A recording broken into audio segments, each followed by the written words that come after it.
Écoutez, je n'ai pas d'ambition autre que celle de mettre en œuvre le retour de l'État. Non, mais est-ce que vous feriez un bon Premier ministre? Je ne le crois pas. Je ne le crois pas. Vous n'êtes pas capable.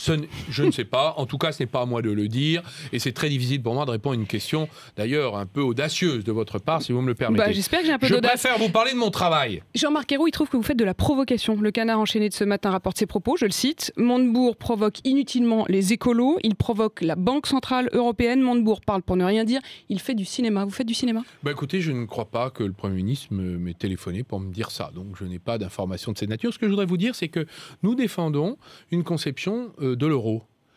Où les Européens... On a parlé d'Europe, on a parlé d'euro. Non, on n'en a pas du tout parlé. On a parlé d'Europe. Pas du tout. Pas dans votre émission, en tout cas. Bon.